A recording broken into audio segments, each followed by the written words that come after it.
بسم الله الرحمن الرحيم نحمده ونصلي ونسلم على حبيبه الكريم الأمين العزيز الرؤوف الرحيم وعلى آله وأصحابه الأفضلين الأكرمين أجمعين أما بعد فأعوذ بالله من الشيطان الرجيم بسم الله الرحمن الرحيم إن الذين يؤذون الله ورسوله لعنهم الله في الدنيا والآخرة وأعد لهم عذابا مهينا صدق الله العظيم الصلاة والسلام عليك وعلى آلك وأصحابك وأهل بيتك يا رسول الله صلی اللہ تعالی علیہ وسلم۔ سورہ احزاب کی آیت نمبر 56 مشہور ہے، یہاں 56 تک کا درس ہو چکا ہے۔ اب جو آیت آ رہی ہے الحمدللہ سمجھ، پھر بھی اشارتاً سب سے اہم بات جو 56 میں غوث اعظم رضی اللہ تعالیٰ عنہ کے ذریعے سے آیت درود میں، درود و سلام میں جو معلوم ہوئی کہ اللہ سبحانہ حبیب پاک صلی اللہ علیہ وسلم کے فضل و کمال کو ظاہر کرنے کے لیے اہتمام فرماتا ہے، مجلسیں منعقد کرتا ہے، اور پھر اسی آئینے میں جو اس لیول کے ساتھ نبی کو مانے، ایسے عقیدہ رکھنے والوں کو اللہ پاک حکم دیتا ہے کہ تم بھی پڑھو۔ اس سے جو عقیدہ میں دے رہا ہوں وہ یہ، ہر شرک جہنم میں لے جانے والا نہیں ہے۔ آج کل جملہ آتا ہے نا کہ شرک اللہ تعالیٰ کبھی معاف نہیں کرے گا، صحیح بھی ہے، شرک بہت بڑا گناہ ہے، بالکل ہے، ان اللہ لا یغفر ان یشرک، ایسا پڑھتے ہیں وہ کہ ساری قرأت اسی آیت کے لیے سیکھے ہیں وہ۔ دیکھیے غوث پاک کے آئینے میں سنیے کہ شرک کا مطلب اللہ کے ساتھ کسی کو ماننا ہے نہیں۔ اب اللہ پاک اگر خود کہے کہ میں اور فرشتے، اب بتائیے شریک ہوتے ہیں، شرک فی الافعال، غور کریں آپ، اللہ کیا کرتا، اس کرنے میں کون کون شریک ہیں؟ خود اللہ کہہ رہا فرشتے، بے شک میں اور فرشتے یہ کرتا ہوں، معلوم ہوا کہ اللہ کا کام اللہ والے بھی کرتے ہیں سبحان اللہ، اسی آیت سے معلوم ہوا۔ اور ساتھ ہی ساتھ اس کرنے کو اپنے ساتھ شریک کرنے میں اللہ نے تمام مومنوں کو کہا، غلامان نبی کو، میرے ساتھ تم بھی شریک ہو جاؤ۔ یہ شرک جائز نہیں ہے، یہ شرک اعلیٰ ہے یہ شرک بخشش کا ذریعہ ہے۔ یہ جو لطیف نقطہ ہے سمجھتے نہیں میں، ہاں جس میں توحید کا کانسیپٹ بھی برقرار رہے، رسالت کی عظمت بھی برقرار رہے، ویسا مطلب شرک کیسے جائز ناجائز ہو؟ یا اللہ، وہ شرک ناجائز ہے جو مستقلاً کسی کو اللہ کی طرح بالکل من وعن مانے، اور یہاں ویسا ہے ہی نہیں، بلکہ اللہ خود، فرشتے خود، مومنین خود سب مصطفیٰ کے عظمت کے اظہار کے لیے بول رہے ہیں۔ یہ نہیں کہہ رہے اے حبیب آپ اللہ بن جائیے، ایسا نہیں ہے، اے نبی آپ اللہ بن جائیے، نہیں، آپ کی شان بیان کرنے کے لیے۔ کیا بات ہے، سبحان اللہ۔ بہرحال ہر شرک جو ہے بخشش جہنم میں لے جانے والا نہیں ہوتا ہے، یہ سب سے اہم بات ہے۔ آپ کو سمجھ میں ہے پاشا؟ ہر شرک جہنم میں لے جانے والا نہیں ہوتا، کیونکہ دیکھیے ایک جملہ آپ ہمیشہ سنیں، یہ شرک ہے، اور پھر لے کے دلیل وہ کیلکولیشن نتیجہ نکالتے، یہ شرک ہے اور ہر شرک جہنم، اللہ فرماتا ہے، ارے باپ رے باپ، یہ کون فرما رہا؟ ایک حدیث پاک سے بھی آپ لوگوں کو مس یوز کرتے ہیں۔ اللہ کے رسول صلی اللہ علیہ وسلم ایک خطیب کو تقریر کرتے ہوئے سنے، فرمائے کہ اللہ اور رسول کی اطاعت، تو نبی اعظم صلی اللہ علیہ وسلم نے فرمایا کہ وہ خطیب برا ہے۔ یہ حدیث بہت رٹے ہوئے ہیں اہل حدیث۔ تو صحابہ کرام رضوان اللہ تعالی علیہم اجمعین نے عرض کیا یا رسول اللہ کیوں؟ کہا اس لیے کہ وہ جو جملہ کہا وہ اللہ کے ساتھ ساتھ ملا دیا، اس کو ایسے کہنا چاہیے جس نے اللہ کی اطاعت کی، پھر اللہ کے رسول کی اطاعت کی، رسول کی اطاعت نہیں بلکہ پھر اللہ کے رسول کی اطاعت کی، ایسا بولنا چاہیے، اللہ اور رسول کی۔ اب آپ بتائیے اگر اس حدیث کو ظاہر میں لے لیں تو کیا یہ جملہ غلط ہوگا آپ کے لیے، ہمارے لیے؟ اللہ رسول کو مانا جائے، قرآن حدیث کو مانا جائے، یہ جملہ صحیح ہے کہ نہیں؟ تو اب کہنا ہوگا کہ وہ حدیث آخر کیوں فرمایا رسول اللہ صلی اللہ علیہ وسلم؟ تو کہنا پڑے گا کہ وہ حدیث کمال توکل کا درس دینا مقصود ہے، اور چونکہ صحابہ کرام کو ٹرین کرنا تھا کہ توحید کی عظمت میں پہلے فنا ہو جاؤ، پھر رسالت کی عظمت میں فنا ہونا۔ ابھی جو ہے عظمتوں کا عنوان ایک ہی جیسا تھا ان کے پاس، تو کمال توکل کی وجہ سے کہا اللہ کو اللہ کی جگہ میں اور رسول کو رسول کی جگہ میں پہلے سمجھ جاؤ، ڈویژن کر کے بتایا، سمجھ رہے نا آپ؟ پھر جب کمال ہو گیا پھر تو ہمیشہ کہتے ہیں اللہ اس کا رسول بہتر جانتا ہے، پھر رسول اللہ نے نہیں ٹوکا اور نہیں بولے اللہ اعلم ورسولہ، اللہ اور اس کا رسول زیادہ جانتا ہے، اور نبی کے سوال پر بھی کہتے تھے صحابہ۔ اس کا مطلب یہ ہوا کہ جب کسی کا کامل ایمان ہو، جب کوئی عقیدے میں کامل ہو، ایمان میں کامل ہو، تو اس پر فتویٰ لگانے سے سوچنا چاہیے۔ لیکن افسوسناک بات ہے عاشق رسول پہ فتویٰ لگاتے ہیں جماعت والے۔ ارے کوئی شرابی کبابی پر اگر لگاؤ تو ایک بات ہے کہ ہاں ابھی ان کو اصلاح کی ضرورت ہے، ان کو ابھی کمال ایمان کمال توکل حاصل نہیں ہے کہ نہیں؟ لیکن آپ سنے ہوں گے معراج ربانی، توصیف الرحمان، یہ سب وہ لوگ ہیں جو غوث پاک کا نام کیسے لیتے ہیں؟ ارے عبد القادر تھے، عمل کر کے ٹھیک بن گئے۔ صحیح کہہ رہا ہوں، ایسا نام تو کوئی بیٹا اپنے باپ کا نہیں لیتا ہوگا۔ جو بتائیے غوث زماں امام زماں کا نام اس طرح سے، توصیف الرحمان کی کلپ دیکھے ہیں، اتنا غلیظ مطلب انداز میں یہ کرتا ہے کہ اللہ بس بچائے، غضب جیلانی سے بچائے، غضب جیلانی سے بچائے۔ تو سب سے بڑی بات جو آیت درود و سلام میں ہمیں معلوم ہوئی وہ یہ کہ اللہ کے فعل میں اگر عظمت محمدی اجاگر کرنا مقصود ہو، توحید کی عظمتوں کو برقرار رکھتے ہوئے، تو اللہ کے فعل میں اللہ والے بھی شریک ہیں، لیکن اللہ کے حکم سے، اللہ کی عطا سے، اللہ کے اذن سے۔ اور یہ کوئی ایزی جملہ نہیں ہے، یہ بہت بڑا جملہ ہے۔ وہ بولتے ہیں نا ہاں اللہ کی وحی ہے، ایسا معلوم ہو رہا ہے کہ وہ چمچہ سے دال نکال رہے ہیں، اللہ کی وحی ہے، وحی کے ذریعے سے علم۔ تو علم غیب ہی ہوا نا بھائی، وحی کے ذریعے سے بھی اگر غیب جانتے ہیں نبی تو تم نہیں جانتے، یہی تو فرق ہو گیا۔ اچھا ایک اور جملہ وہ لوگ بولتے ہیں جو چیز نبی کو معلوم ہو گیا وہ غیب کہاں رہا؟ اب مثال کیا دیتے ہیں جانتے ہیں؟ جیسے یہ موبائل ہے، جب تک آپ کو نہیں معلوم تھا تو آپ نہیں جانتے تھے، غیب تھا، اور جب معلوم ہو گیا تو اب غیب کہاں رہا؟ تو جانتے ہیں کتنا بڑا ان پر سوال ہوگا۔ تو پھر تو اللہ کو عالم الغیب کہنا ہی نہیں چاہیے، کیونکہ اللہ پاک کے علم اور اللہ پاک کے مطلب یہ کہ نالج میں تو کوئی شے غیب ہی نہیں ہے، صحیح ہے کہ نہیں؟ تو پھر اللہ کے لیے علم غیب کا جملہ بولنا ہی بالکل غلط ہو جائے گا۔ معاذ اللہ رب العالمین، غیب ایک کانسیپٹ ہے، اس کا علم ایک الگ کانسیپٹ ہے، صحیح ہے؟ غیب کا جاننا ہی ہے، غیب کا جاننا، غیب کا رہنا ایسا کسی، جو موبائل ہے تو موبائل ہی ہے، چاہے غیب ہو یا حاضر ہو، یعنی جاننے کے بعد وہ موبائل حقیقت نہیں بدلے گی اس کی، وہی ہے۔ خیر اللہ تعالی۔ اچھا دوسری بات جو میں نے کہا تھا کہ اللہ سبحانہ درود و سلام پڑھنے والوں کی شان کا اظہار فرماتا ہے، یعنی دو لفظ ہے اس میں، شان بھی اور اظہار فرماتا۔ میں چونکہ آگے والی جو آیت اتنی اچھی ہے نا، پہلے میں اتنا گم کر دوں آپ کو رسول میں، فنا فی رسول کر دوں، تاکہ آپ آگے کی آیت کو ایک دم اش کر کے سنیں کہ ہاں واقعی، جیسے بولتے ہیں نا، ایک چھوٹی سی بات ہے یار، الحمدللہ ثم الحمدللہ،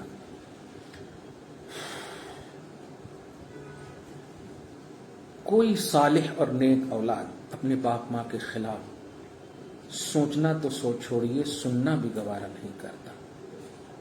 صالح کی قید لگائی میں نے، ناخلف ہے تو چھوڑیے، وہ تو بیچنا گوارا کرتا ہے، لیکن صالحیت کی قید، دھیان دیجیے گا، بڑی اہم بات کہہ رہا ہوں۔ تو جب ایک نیک اور صالح اولاد، اسی طرح نیک اور صالح شاگرد اپنے استاد کے خلاف نہیں سننا چاہتے، حالانکہ جانتے ہیں میں کبھی کبھی ابھی گھر جاتا ہوں تو یسن القرآن پڑھانے والے لوگ ہیں وہاں موجود، کبھی کبھی ان کا ہاتھ جب چومنے لگتا ہوں، حالانکہ فاسق ہیں لیکن میں چومتا ہوں پھر بھی، کیونکہ سنی سے عقیدہ ہے، عمل میں فسق ہے۔ تو پڑھنے کے زمانے میں کبھی کبھی ہم لوگ اسٹرائک بھی کر دیتے تھے تو وہ بولتے تھے بیٹا آج تو ہاتھ چوم رہا، پڑھنے کے زمانے میں بڑا شرارتی تھا کہ ہاں وہ زمانہ اب بھی مجھے یاد ہے، اگر وہ مارتے نہیں، آپ وہ ڈنٹے نہیں لگتے تو آج اس منزل پہ نہیں پہنچتے۔ بھی نہیں آتا۔ تو آج ان کی مار کو بھی ہم سلام کرتے ہیں الحمدللہ، کیونکہ ان کا جو انٹینشن تھا، ان کا جو مقصد تھا وہ ہاں بنانا مقصود تھا۔ اگر نہ بنانا مقصود ہوتا تو ایسے ہی چھوڑ دیتے، ہاں ٹھیک ہے۔ لیکن خیر، تو نیک اور صالح اولاد، نیک اور صالح شاگرد کبھی بھی اپنے باپ یا استاذ کے خلاف نہیں سنتا۔ اسی طرح چلتے جائیں، جب اپنے استاذ کی نہیں سنتا تو استاذ کے استاذ کی کیسے سنے گا؟ باپ کی نہیں سنتا تو دادا کے خلاف کیسے سنے گا؟ یہ سلسلہ بسلسلہ آپ اگر چلے جائیں تو اس سلسلے میں بھی نبی اعظم صلی اللہ علیہ وسلم کے خلاف سوچنا تو چھوڑیے، بولے ہیں یہ لوگ۔ اس بات کو سمجھ رہے ہیں آپ، جو میں نیچے سے اوپر تک لے گیا ہوں، 1400 سال تک کی پوری صالحیت کی قید لگا کر۔ اگر نافرمان ہیں تو پھر میں یہ بات نہیں کروں گا، اگر فرما بردار ہیں تو فرما برداری آپ کے والد تک ہی نہیں سمت ہے، یہ آبا و اجداد جس کو آپ بولے پورے آبا و اجداد تک جائیں گے، اور آبا و اجداد جانے کے بعد ملیں گے مصطفیٰ جان رحمت صلی اللہ علیہ وسلم سے کسی نہ کسی اعتبار سے، ایمان کے اعتبار سے۔ اور جب ملیں گے تو یہ کہنا لازم آتا ہے اپنی زبان پر کہ اس پار کا جب یہ عالم ہے اس پار کا عالم کیا ہوگا۔ باپ کی تعظیم جب اتنی ہے کہ سننا گوارا نہیں کرتے، آج یہ فرما برداری ہی تو ہے کہ اپنی بیوی تک کو ریجیکٹ کر دے رہا ہے اگر کہتا ہے کہ نہیں ہم اب الگ رہنا چاہتے ہیں۔ یہ بیٹے کی فرما برداری ہے کہ اگر اس کی بیوی کہے کہ نہیں الگ رہنا چاہتی ہوں تو کہتا نہیں نہیں، بیویاں تو ہزاروں مل جائیں گی لیکن ماں نہیں ملے گی۔ فرما برداری کے جملے ہیں، کرنا نہیں چاہیے۔ یہاں اب ذرا سوچیں، کوئی اگر کہہ دے کہ نہیں میں نبی کے بغیر رہنا چاہتی ہوں تو پہلے ایسا جملہ ہی کفر ہو جائے گا، سوچیں یہ سوچنا بھی کفر ہو جائے گا۔ اب سنیے آگے کیا آیت کریمہ، مزہ آئے گا یہ جب پورا ایک دم ذہن بن گیا۔ تو غوث پاک کا پہلے جملہ سنیے، ثم لما اشار سبحانه الى علو شان نبيه صلی اللہ علیہ وسلم وسمو برهانه واوجب على المؤمنين تعظيمه وتوقيره والانقياد اليه في جميع اوامره ونواهيه اراد ان يشير الى ان من قصد ايذاءه واساء الادب معه يستحق اللعن والطرد فقال۔ 3-4 لائن میں جملے ہیں اتنے اچھے، ترجمہ سنیں گے تو مزہ آ جائے گا۔ آنے والی آیت کی تمہید میں فرماتے ہیں کہ پھر اللہ سبحانہ نے اپنے نبی کی علو شان کی طرف اشارہ فرمایا۔ اللہ سبحانہ نے اپنے نبی کے علو شان کی طرف اشارہ فرمایا اور اپنے نبی کی برہان کی بلندی کی طرف اشارہ فرمایا۔ اللہ تبارک و تعالی دعویٰ ہے، محمد الرسول اللہ دلیل ہے۔ لا الہ الا اللہ دعویٰ ہے، محمد الرسول اللہ دلیل ہے۔ کوئی اگر پوچھے کہ اللہ کے سوا کوئی معبود نہیں، دلیل محمد الرسول اللہ، محمد اللہ کے رسول ہیں۔ سمجھ رہے نا؟ تو غوث اعظم کہہ رہے ہیں کہ وَأَوْجَبَ عَلَى الْمُؤْمِنِينَ تَعْظِيمَهُ وَتَوْقِيرَهُ، اور اللہ سبحانہ نے مومنین پر نبی کی تعظیم، نبی کی توقیر اور تمام اوامر اور نواہی میں، نگیٹو اور پازیٹو احکام میں انہی کی طرف رجوع کرنا واجب قرار دیا۔ غوث پاک کا جملہ ہے۔ تو اراد ان یشیر الی من قصد، جب اتنا اہتمام مومنین پر لازم قرار دیا، دیکھیے گا جب مومنین پر، اب اور ترجمہ کروں، نبی کے وسیلے سے ایمان کا تصور اور عقیدہ رکھنے والے مومنین پر یہ لازم قرار دیا تو آٹومیٹک اس کا اپوزٹ مفہوم آ رہا ہے کہ اب اے مومنو، جب تم نبی نبی نبی نبی نبی ہی ہر معاملے میں، خدا نے کیا کہا نبی سے پوچھو، خدا کا حکم کیا ہے نبی سے پوچھو، خدا راضی ہوتا نبی سے پوچھو، یعنی ہر امور میں رضائے مولا بھی تلاش رہے تو نبی سے پوچھو، ہر امور میں ایسا ایمان ہے تمہارا۔ تو غوث کہتے ہیں کہ اب اللہ سبحانہ ان لوگوں کی طرف، اب ترجمہ لوگوں ہی کیجیے کیونکہ یہ لوگاں ہیں، یہ ایک دم بیکار ہیں، کیسے ان لوگوں کی طرف اشارہ کیا، جو مصطفیٰ کو ایذا دینے کا ارادہ رکھتے ہیں. تعظیم کرنے والوں کی طرف تو کہا میرے ساتھ صحیح ہو جاؤ. میرے ساتھ سبحان اللہ, اور ایذا دینے والوں کا جو ارادہ رکھا وہ اسال ادب معہو, اور حضور کے ساتھ سوء ادب کا تصور بھی لایا. دھیان دیجیے گا, خیال بھی کیا, تو فرماتا ہے یستحق اللعنہ والطرد, دھتکارنے کا وہ مستحق ہوگا. چنانچہ رب فرماتا ہے ان الذین یؤذون اللہ ورسولہ. یہ آیت کو الگ سے نہیں پڑھیے گا, آیت درود و سلام کے بعد ہے, اور تمہید جیلانی میں پڑھیے گا تو کیا ایمان تازہ ہوگا. غور کریں, فرماتا ہے کہ بے شک وہ لوگ جو اللہ اور اس کے رسول کو ایذا پہنچانا چاہتے ہیں. کس کے بعد ہے یہ؟ سلام. اے ایمان والو تم اس نبی پر درود پڑھو اور خوب خوب سلام پڑھو. اب ہے بے شک جو لوگ, اس کا مطلب یہ کہ کاٹ دیا کہ نہیں, اچھے مومنوں کو ایک دم ایک لائن میں کر دیا نا. اب یہ انڈیکس مخصوص ہو گیا. اب اس انڈیکس کے علاوہ ایک نیا انڈیکس بنا رہا جو ان کا اپوزٹ ہے. واہ واہ, کیا کہ وہ لوگ جو اللہ اور اس کے رسول کو کیا دیتے ہیں؟ ایذا دیتے ہیں. اب ایذا کی تفسیر میں 3 لائن غوث پاک کہہ رہے ہیں. کیا بات ہے؟ حیث یاتون بالافعال الذمیمہ, اس طرح کے مذمت, قابل مذمت فعل کرتے ہیں. ایک مفہوم یہ بھی ہے. اچھا, ایک نئی بات دیکھیے, قابل مذمت فعل کرتے ہیں. اس کا مطلب یہ کہ اگر کوئی غلام نبی بھی شراب پیتا ہے تو نبی کو تکلیف ہوتی ہے. اگر کوئی دوپٹہ نہیں رکھتی ہے تو نبی کو تکلیف ہوتی ہے. کوئی حکم نبی اور حکم مطلب نبی کے حکم پازیٹو اور نگیٹو کے اعتبار سے اگر خلاف کرتے بھی نبی کو تکلیف ہوتی ہے. لیکن سنیے, افعال ذمیمہ اور افعال قبیحہ اور عقلاً اور شرعاً جو غلط سمجھا جائے وہ فعل کریں نبی صلی اللہ علیہ وسلم کے نزدیک, سمجھ رہے ہیں, فَيُؤْذُونَ بِهَا, اور پھر وہ لوگ اس فعل کے ذریعے سے حضور کو تکلیف پہنچائیں. تو ذکر سبحانہ نفسہ تعظیما لشان حبیبہ صلی اللہ علیہ وسلم, اللہ سبحانہ نے نبی صلی اللہ علیہ اپنے حبیب صلی اللہ علیہ وسلم کی شان کے لیے اور بلکہ عظمت شان کے لیے ذکر فرمایا. اچھا, ایک لفظ یہاں پر ایک نئی بات غور سے پاک دیکھیے.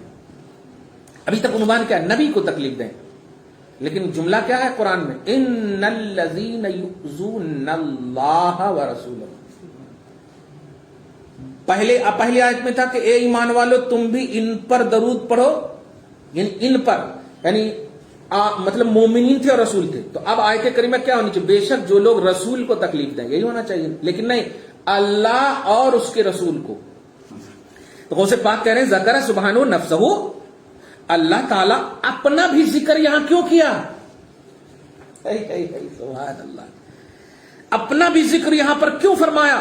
کہتے ہیں تعظیما لشان حبیبی صلی اللہ علیہ وسلم. میرے حبیب, کہیں آپ کی مطلب ایزی نہ لے لیں عنوان کو, ایذائے رسول کا عنوان. ایذائے رسول کا عنوان یہ ایزی نہیں بلکہ ایذائے رسول ایذائے خدا ہے. کیا بات ہے؟ تعظیما لشان حبیب ہی, اپنے حبیب کی شان کو کی تعظیم کرتے ہوئے, اپنے حبیب کی شان کی تعظیم کرتے ہوئے. اور آگے جملہ سنیے, ورنہ کس کی مجال کے اللہ کو کوئی ایذا پہنچائے. یہ غوث کا جملہ ہے. کس کی مجال, کیونکہ نفس سے پاک ہے وہ, حس سے پاک ہے وہ, اعضاء و جوارح سے پاک ہے وہ, دل سے پاک ہے وہ, ہارٹ سے پاک ہے, سب ہے. اور یہ سب ایذا کا تعلق تو اسی سب سے ہے نا. تو غوث کہتے وَإِلَّا فَهُوَ مُنَزَّهٌ عَنِ التَّعَزِّي وَالتَّأَثُّرِ, ورنہ قوم کی تکلیف اور قوم کے اثر ڈالنے سے وہ پاک ہے. او لأن, یا ایک جواب تو یہ ہے کہ حبیب کی شان کے لیے اپنا ذکر کیا. حبیب ٹینشن نہیں لیجیے آپ, غلاموں کو دیکھ لیا آپ خوش ہو گئے. لیکن اب ایک اور نیا انڈیکس بنا رہا ہوں کہ جو لوگ ارادہ کریں گے نا تو اس ارادے میں آپ نہیں, وہ آپ کا دل دکھائیں گے تو مجھے تکلیف دیں گے. اب دیکھیے, اور دوسرا جواب لأن ایذاءہ مستلزما لایذاء سبحان, وہی بات جو میں نے کہہ دیا. اور یہ اس لیے کہ حضور پاک صلی اللہ علیہ وسلم کو ایذا دینا مستلزم ہے اللہ سبحانہ کو ایذا دینا. لازم, مستلزم تو مانا لازم ہے. کیا بات ہے؟ بے شک جو لوگ اللہ اور اس کے رسول کو ایذا پہنچاتے. اچھا, آپ تو کیچ کر ہی لیں گے، اس کا مطلب یہ کہ درود و سلام جو نہیں پڑھتے ہیں اللہ رسول کو تکلیف ہوتی ہے، کیونکہ ترتیب ہے۔ آیت درود و سلام کے بعد یہ عنوان دینے کا مطلب یہ ہوا کہ درود و سلام نہ پڑھنے والے اللہ رسول کو تکلیف دینے والے ہیں۔ ہاں ایک دم جملہ ٹھیک ہے، یہاں کے حساب سے بولے تکلیف دے رہے ہیں، اللہ رسول کو تکلیف دے رہے ہیں۔ یہ ہم الگ سے اس آیت کو اٹھا کر نہیں بول رہے، ترتیب کو دیکھیں، قرآن کی ترتیب کو۔ سبحان اللہ، الحمدللہ، واہ واہ واہ۔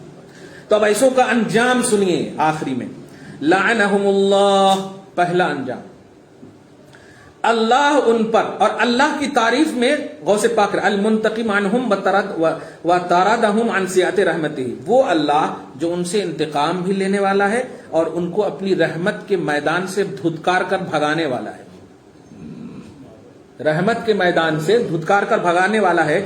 اللہ ان پر لعنت فرماتا فی دنیا، دنیا میں۔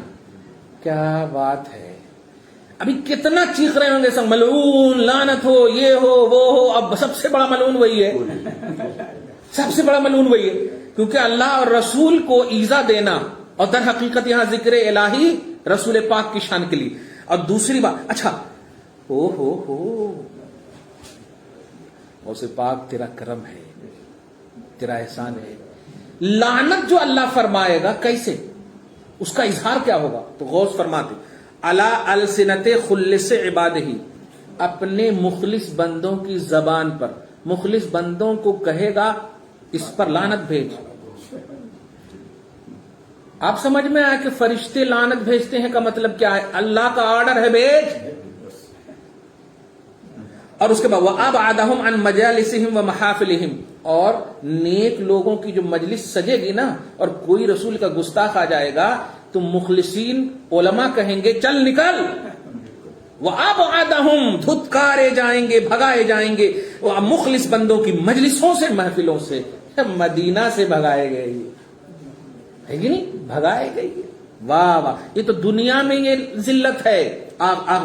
والآخرت، آخرت میں بھی ان کی ذلت، ان عز حضورہ وسعت رحمتہ وجنتہ، خدا کی بارگاہ میں کوئی احترام نہیں ہوگا، خدا کی رحمت سے وہ دور ہوں گے، خدا کی جنت سے وہ دور ہوں گے۔ تین بات کہی ہے کہ آخرت میں لعنت یہ ہوگی کہ اللہ کی بارگاہ میں کوئی عزت نہیں ہوگی۔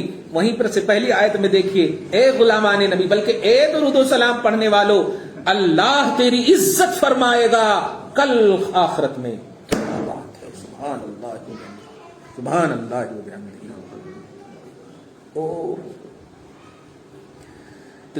اور تیسری بات، وَأَعَدَّ لَهُمْ عَذَابًا مُهِينًا، اور ان کے لیے جہنم میں ذلت کا عذاب اللہ نے تیار کر رکھا ہے۔